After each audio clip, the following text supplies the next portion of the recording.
Alright, shalom, shalom. All praises be unto Yahweh, Ba'ashem Yahushai, Ba'ashem Rechak Wadash. Double honor unto the elder apostles and the elder bishops at Great Millstone who rule well, and who taught us this truth. Excuse me with all the sniffling.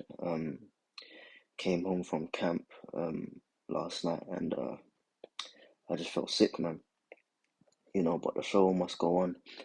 So yeah, excuse all of that. But gonna bring it out, and not exactly sure what I'm gonna entitle this one, but it's along the lines of colors for another type of destruction.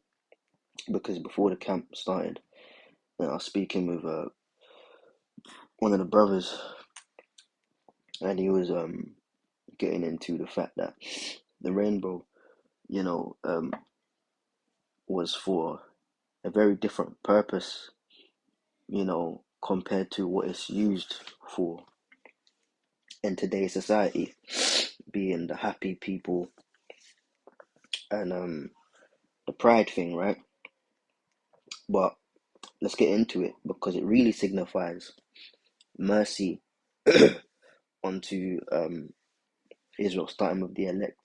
All right, but that judgment will come, just not in the form that it came at the time of Noah. So this is Genesis chapter 9 and 1. And the Most High blessed Noah and his sons, and said unto them, Be fruitful and multiply, and replenish the earth. This is obviously post the flood, after the flood. And the fear of you and the dread of you shall be upon every beast of the earth, and upon every fowl of the air, upon all that moveth upon the earth, and upon all the fishes of the sea. Excuse me 1 second.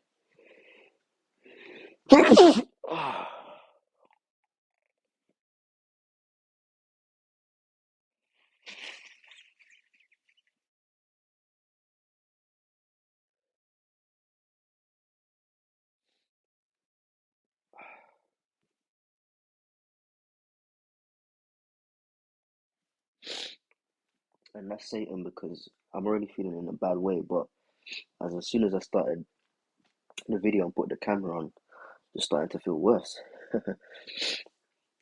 Alright, but it says, and upon all the fishes of the sea into your hand are they delivered. Every moving thing that liveth shall be meat for you, even as the green herb have I given you all things. But flesh thereof, with the life thereof, which is the blood thereof, shall ye not eat. And surely your blood of your lives will I require at the hand of every beast, will I require it at the hand of man, and the hand of every man's brother will I require the life of man. Whoso sheddeth man's blood, by man shall his blood be shed, for in the image of the power made he man. And you, be ye fruitful and multiply, bring forth abundantly in the earth, and multiply therein. And the Most High spake unto Noah and to his sons with him, saying, And I, behold, I establish my covenant with you, and with your seed after you. Right? And with every living creature that is with you, of the fowl, of the cattle, of every beast of the earth with you, from all that go out of the ark to every beast of the earth. Hold on.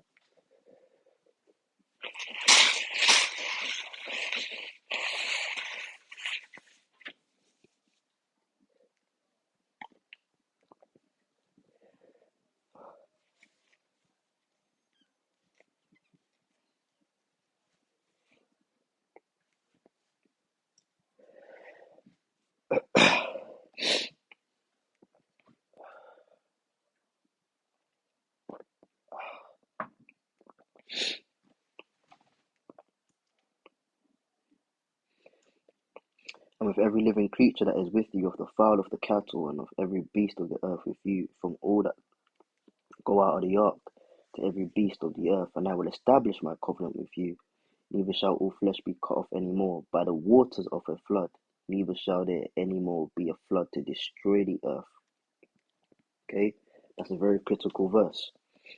And the power said, this is the token of the covenant which I make between me and you and every living creature that is with you for perpetual generations. I do set my bow in the cloud, and it shall be for a token of a covenant between me and the earth. All right. So the rainbow isn't exclusively to there's two covenants here, right? There's the covenant between uh, the Mosai and which would he made with Noah, which would then be extended onto his seed. That's verse 9. But then you've got the covenant of the Most High with the earth, which goes for all peoples, animals, and everything. Okay, the covenant that he made with Noah and his seed uh, was the covenant of of promise, man. You know, um, the covenant of agreement, which means to be in agreement where it concerns the truth, laws, statutes, and commandments. Okay, the scriptures speak about this day have I made you my people. So that's a separate covenant to the covenant which the Lord made with the planet Earth and all thereon. So the rainbow covenant, okay, goes for all people, man.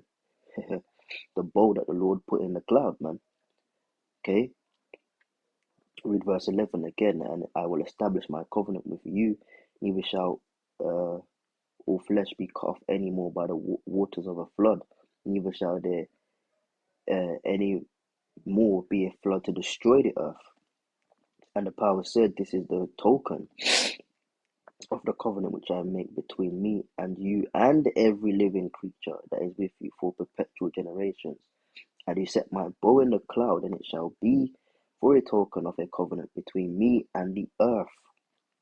And it shall come to pass when I bring a cloud over the earth that the bow shall be seen in the cloud, and I will remember my covenant which is between me and you and every living creature of all flesh, and the waters shall no more become a flood to destroy all flesh. So when we see rainbows, all right, it doesn't only apply to Israel. Okay, as I said in Genesis 9, two covenants are mentioned.